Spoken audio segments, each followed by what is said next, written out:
but perhaps the most intimate form of domination was sexual. In Rome, desire flowed downwards from master to slave, and consent was irrelevant.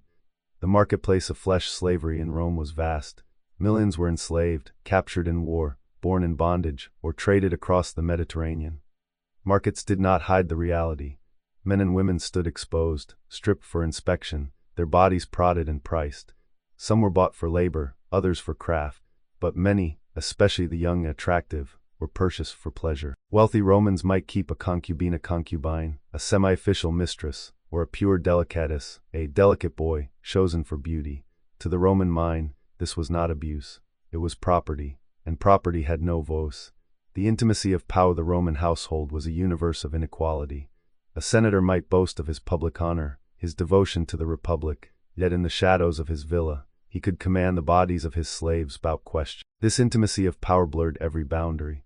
A mistress might grow jealous of a slave girl favored by her husband. A wife might look away from her husband's indulgences, knowing she had no authority over his property. The result was a paradox. Rome exalted ideals of chastity and fidelity, yet beneath those ideals lay a world of coercion and secrecy, where the enslaved carried the hidden weight of desire. The silent victims we hear little of the slaves' voices. Their writings, if they had them, are lost. Their stories survive only as shadows in the accounts of their masters. Yet sometimes silence speaks. In Pompeii, graffiti etched by unknown hands hints at longing, shame, and bitterness. One slave carved, "He enjoys me against my will." Another mocked his master's appetite with crude sketches. These fleeting traces remind us that behind the rhetoric of Roman law lay human beings coerced, violated, but still capable of leaving marks of defiance. The law of ownership Roman law was clear. Slaves could not refuse. The jurist Ulpian wrote that sexual use of slaves was a right of ownership. The only restriction was pragmatic. A master could not damage the value of his property. If a mistress struck a slave girl for sleeping with her husband, the law often looked away. If a master impregnated a slave, the child was born into slavery, ensuring that exploitation fed directly into the perpetuation of the system. In this way, desire itself became a mechanism of control. Pleasure created profit, and the cycle of bondage continued, love or illusion. Yet not every bond was simple coercion. Some masters freed their lovers, marrying them or granting privileges. There are epitaphs where former slaves are praised as devoted companions, their relationships framed in the language of affection. But we must ask, was this love or illusion? Can devotion truly exist where one person holds absolute power over another? For some, freedom may have been granted only in exchange for years of obedience, years in which choice was never truly free. Even where tenderness is recorded, it exists within chains. Satire and stigma Roman writers did not ignore this reality.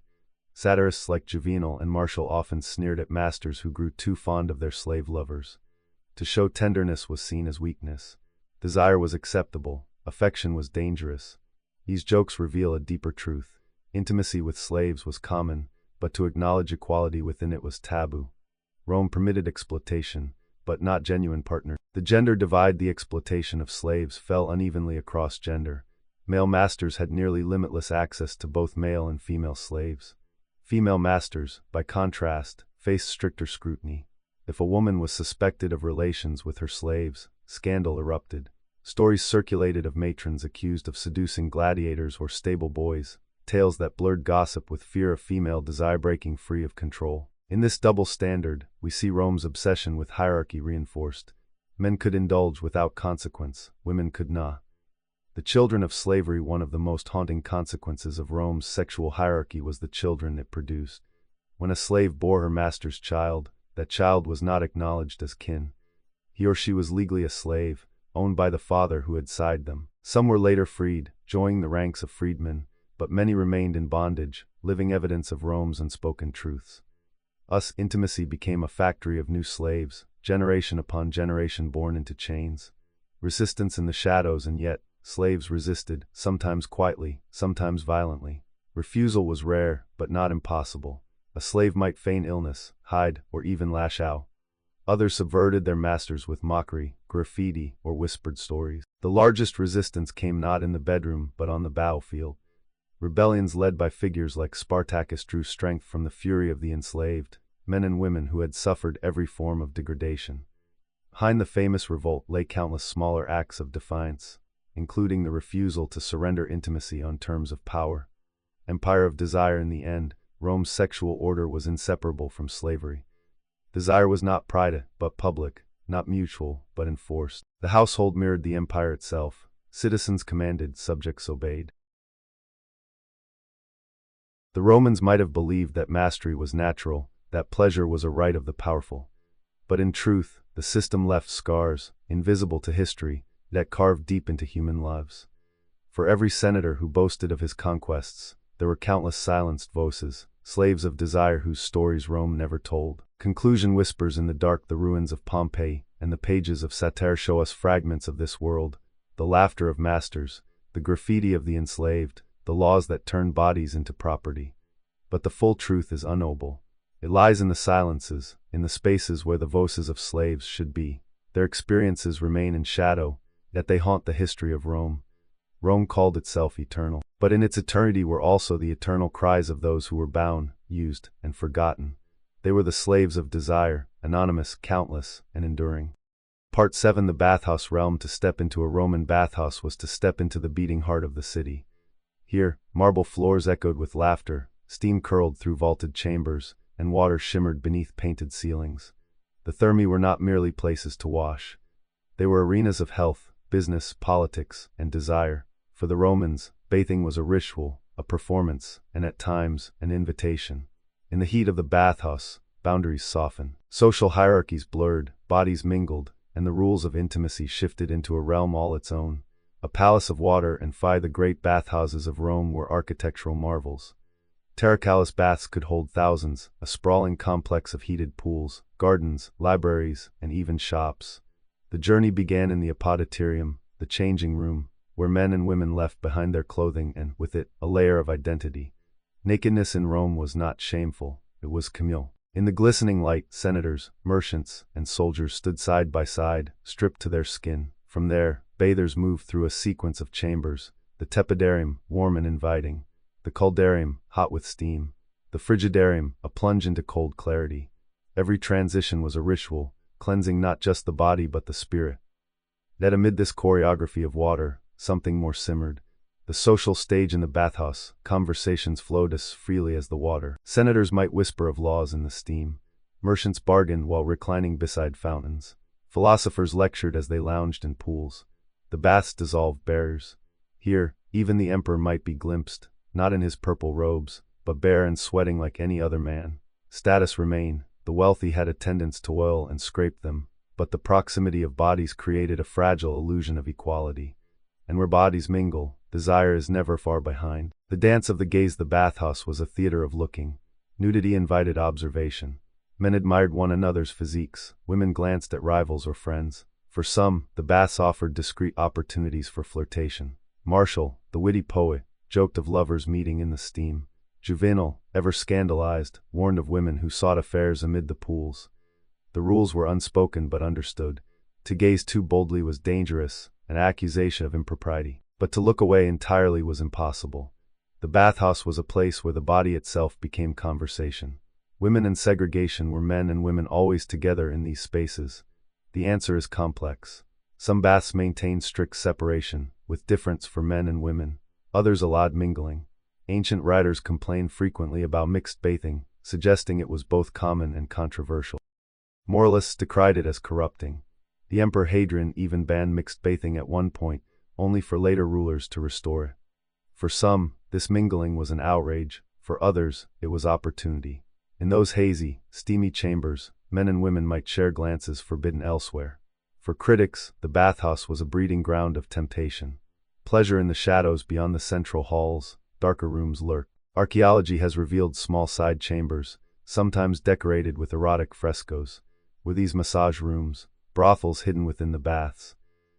The evidence is tantalizing but incomplete. What we know is that bathhouses became hubs not only of cleanliness but of pleasure. Prostitutes often lingered nearby, and some may have plied their trade within. Gossip swirled of senators meeting mistresses, of gladiators pursued by wealthy patrons. The baths were, officially, spaces of health. Unofficially, they were also spaces of desire.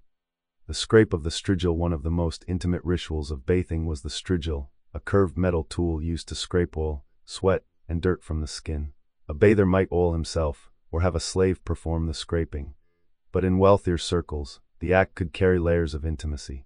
To be oiled and scraped was to be touch, to feel the slide of metal and hand across bare skin. For poets, the strigil became a metaphor of cleansing, but also of erotic closeness. The sound of scraping, the gleam of skin afterward, belonged as much to the language of desire as to hygiene. Voices of disapproval, not all Romans celebrated the bathhouse realm. Moralists thundered against its excess. Seneca, the philosopher, described the roar of bathers, the slap of hands on bodies, the cries of masseurs, painting it as a den of noise and vanity. Christian writers went further, condemning mixed bathing and nudity as sinful. For them, the bathhouse was a symbol of Rome's corruption, proof that the empire had drowned itself in luxury and lust. Yet despite these voices, the baths remained central to Roman life for centuries. Health, hygiene, and desire. It would be wrong to see the bathhouse only as scandal. They were places of genuine health, promoting hygiene in a world without private plumbing, offering relief for weary muscles, and providing community for every class. But this health was inseparable from desire. The Romans did not divide body from pleasure, hygiene from sensuality. To cleanse the skin was also to reveal it. To sweat and heat was also to invite touch. In Rome, the pursuit of health and the pursuit of intimacy intertwined like steam and air. Empire in miniature. The bathhouse was Rome in miniature. Public yet private, disciplined yet indulgent, structured yet full of temptation. It embodied the contradictions of Roman life, its obsession with order and its surrender to pleasure. To walk its marble halls was to glimpse the empire's soul, disciplined soldiers and decadent poets, stern matrons and daring lovers, all immersed in the same water. Conclusion. Steam and shadows. When we imagine Rome, we think of legions, senators, and emperors. But we should also imagine the baths. The hiss of steam, the glitter of mosaics, the murmur of voices drifting through humid air. Here, bodies were cleansed and revealed. Here, the boundaries of power and desire melted into mist. The bathhouse was not merely a place of water. It was a realm of flesh, of whispers, of glances, of hidden rendezvous. A place where Rome itself, disciplined, indulgent, eternal, came to life in steam and shadow. Part 8. The pain of beauty. The Romans adored beauty. They carved it in marble, painted it on walls, celebrated it in poetry. But beauty was never effortless. It was crafted, shaped, and often suffered for. To be beautiful in Rome was to wield power, to attract lovers, to influence politics, to command attention in the forum or at the games. But behind the gleaming surfaces lay blood, sweat, and pain. Roman beauty was not a gift. It was an ordeal. The standards of allure. What did it mean to be beautiful in Rome?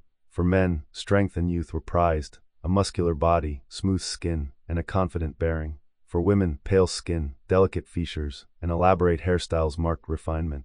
To be tan was to be marked as laboring, to reveal one's status as lower class. That ideals shifted. Under the sway of Greek culture, statues celebrated athletic nudity, while Roman matrons were praised for modesty and chastity. Beauty was never merely appearance. It was virtue made visible. But to maintain it required endless labor. Cosmetics and paint. Roman women painted their faces with powders and creams, though not without risk.